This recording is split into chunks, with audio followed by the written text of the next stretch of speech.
بسم اللہ الرحمن الرحیم۔ السلام علیکم ناظرین، اس امید کے ساتھ کہ آپ سب لوگ خیریت سے ہوں گے۔ اسلام آباد میں ریکارڈ ٹوٹ گئے، کپتان کو زمان پاک میں خوشخبری مل گئی۔ کپتان اور کھلاڑیوں کے لیے میدان صاف، بڑی رکاوٹ دور، نیا وزیر اعلی پنجاب کون؟ جنرل باجوہ اپنا خاص مورا لے آئے۔ ویڈیو کی تفصیل میں جانے سے پہلے آپ ہمارے چینل کو سبسکرائب کریں، ویڈیو کو لائک کریں اور کامنٹس باکس میں اپنی قیمتی رائے سے ضرور آگاہ کریں۔ ناظرین، پی ڈی ایم سرکار سر جوڑ کر بیٹھ چکی ہے کیونکہ اس تمام صورتحال کے اندر وہ بری طرح سے پھنس چکے ہیں، اور نہ صرف بانمتی کا کنبہ بلکہ ان کی ٹیم بھی، الیکشن کمیشن بھی بری طرح سے پھنس چکا ہے۔ اپنا ہی دیا ہوا فیصلہ کیسے واپس لے؟ پیپلز پارٹی اپنی گیم میئر پر نظر لگائے ہوئے ہے کہ کیسے بھی کر کے درمیان میں سے رستہ نکال کر ہم میئر بن جائیں گے، جبکہ پاکستان تحریک انصاف ہر صورت الیکشن چاہتی ہے، اور دوسری جانب جماعت اسلامی بھی ہر صورت الیکشن چاہتی ہے۔ پیچھے بچتی ہے ایم کیو ایم، جس کی صورتحال یہ تھی کہ جو کہ بائیکاٹ کی باتیں کر رہے تھے، جبکہ بہت سے لوگوں کا کہنا یہ ہے کہ ان کے پاس کینڈیڈیٹ بھی نہیں تھے۔ پاکستان تحریک انصاف کے پریزیڈنٹ زیدی کا کہنا ہے کہ ان کے پاس تو امیدوار ہی نہیں تھی، اور اپنی اسی کمزوری کو چھپانے کے لیے ایم کیو ایم کے پاس صرف ایک یہی حل تھا کہ وہ میدان سے بھاگ جائیں۔ دوسری جانب ایم کیو ایم کا جو ناظرین ہنگامی اجلاس ہوا، جس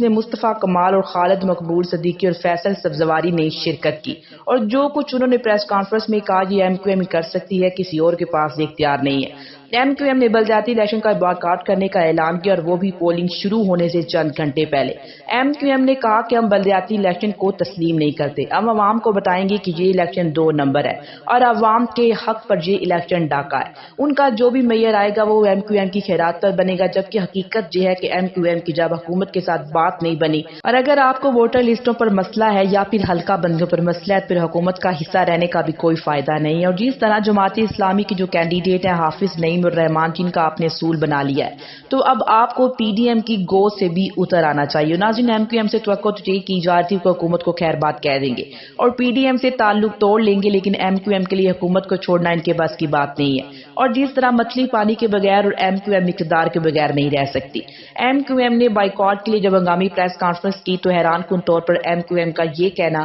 کہ ہم اختلافات کے باوجود معیشت کی وجہ سے حکومت کے ساتھ اتحاد ختم نہیں کر رہے، اختلافات کے باوجود حکومت کے ساتھ کھڑے رہیں گے۔ جبکہ ناظرین، اگر کراچی کے عوام کے حق پر ڈاکہ ڈالا ہے تو پھر پوچھنے والی بات یہ ہے کہ یہ ڈاکہ کس نے ڈالا ہے؟ مطلب کراچی کے حق پر ڈاکہ ڈالنے کے باوجود ہم حکومت نہیں چھوڑیں گے۔ دوسری جانب کراچی حیدرآباد کے 16 اضلاع کے اندر بلدیاتی انتخابات آج سے شروع ہوئے اور پولنگ صبح 8 بجے شروع ہوئی۔ یہ الگ بات ہے کہ کچھ جگہوں کے حوالے سے جو رپورٹس ملی ہیں کہ گاڑیوں کے اندر پولنگ کا سامان شفٹ کیا جا رہا ہے، پھر ایسی ویڈیوز بھی سامنے آئیں جس میں سب نے دیکھا کہ ٹھپے لگائے جا رہے ہیں، اور نہ صرف یہ بلکہ ٹی وی کے اوپر باقاعدہ کمپین چلی جی جو کہ الیکشن کے والے دن پیڈ کنٹینٹ چلنا یہ باقاعدہ الیکشن کمشنر کے احکامات کی خلاف ورزی ہے۔ لیکن ناظرین، اس تمام صورتحال کے اندر عمران خان کی یہ بہت بڑی کامیابی ہے کہ عمران خان نے ان سب بگوڑوں کو عوام کے سامنے ایکسپوز کر دیا ہے۔ دوسری جانب نون لیگ اور پیپلز پارٹی کا کہنا کہ بڑا افسوس ہوا ہے کہ بڑی سیاسی پارٹی جو ہے وہ الیکشن سے باہر ہو گئی ہے،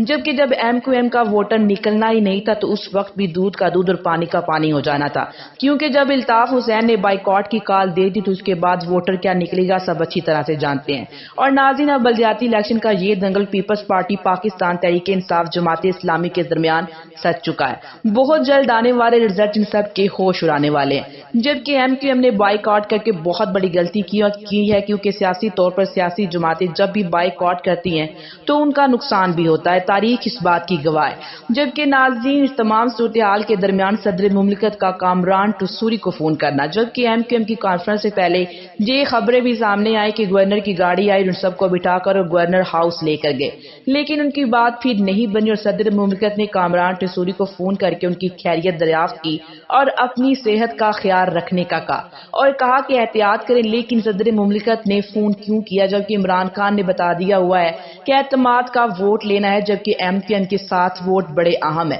اور ناظرین، بڑی بریکنگ نیوز یہ ہے کہ پنجاب اسمبلی تو تحلیل ہو چکی ہے، گورنر پنجاب سے دستخط کرنے سے انہوں نے انکار کیا چونکہ اس سے کوئی رکاوٹ نہیں بننی تو اسمبلی تحلیل ہو گئی، اور نوٹیفیکیشن آ چکا ہے۔ گورنر پنجاب نے اس سلسلے میں کیا کہا ہے؟ انہوں نے وزیر اعلیٰ پنجاب، جو کہ ابھی بھی وزیر اعلیٰ پنجاب ہے یا نگران وزیر اعلیٰ آپ کہہ سکتے ہیں، چودھری پرویز الہی، ان کو مراسلہ لکھا ہے اور حمزہ شہباز کو بھی مراسلہ لکھا ہے کہ آپ نے 17 جنوری تک مجھے 3 نگران وزیر اعلیٰ کے نام جو ہیں وہ بھیجنے، اور یہ بھی کہ میں آپ دونوں کے ساتھ میٹنگ کرنے کے لیے اویلیبل ہوں تاکہ اتفاق رائے ہو پائے، کیونکہ اگر اتفاق رائے نہ ہوا تو پھر یہ معاملہ اسپیکر کے پاس چلا جائے گا اور اسپیکر گزشتہ اسمبلی کے جو ارکان پر مشتمل ایک کمیٹی کو بنائے گا اور جس میں حکومت اور اپوزیشن کے ارکان برابر شامل ہوں گے۔ اگر اس کمیٹی میں اتفاق ہو گیا تو اچھی بات ہے، ورنہ یہ معاملہ پھر الیکشن کمیشن کے پاس جائے گا۔ اور پاکستان تحریک انصاف کا کہنا ہے کہ وہ پرویز الہی کے ساتھ مشاورت کرے گی اور ایسے نام دے گی جو کہ غیر جانبدار ہوں گے۔ لیکن ناظرین، آپ جانتے ہیں کہ عمران خان سکندر سلطان راجہ کو حکومت کی ٹیم بی کہتے ہیں، جو کہ بقول عمران خان کے اسٹیبلشمنٹ کا لایا ہوا مورا ہے۔ اور خبر یہ ہے کہ مسلم لیگ نون نے حیران کن طور پر نگران وزیر اعلی پنجاب کے نام کے لیے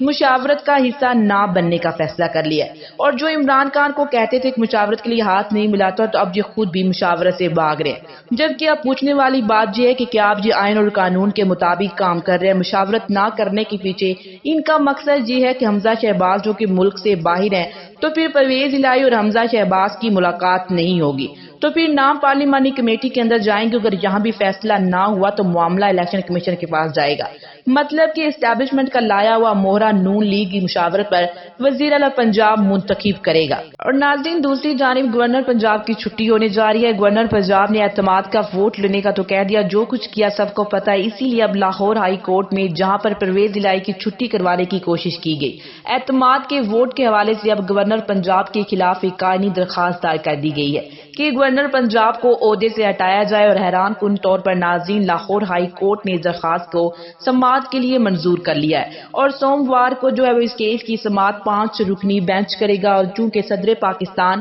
ہی ان کو اپوائنٹ کرتے ہیں اور ان کو ریموو کرتے ہیں، اب دیکھنا یہ ہے کہ کیا لاہور ہائی کورٹ ان کو اس عہدے سے ہٹا سکتی ہے یا نہیں۔ اب تک کے لیے اتنا ہی، اسی کے ساتھ مجھے اجازت دیجیے، ملتے ہیں ایک اور نئی ویڈیو کے ساتھ۔ اللہ نگہبان۔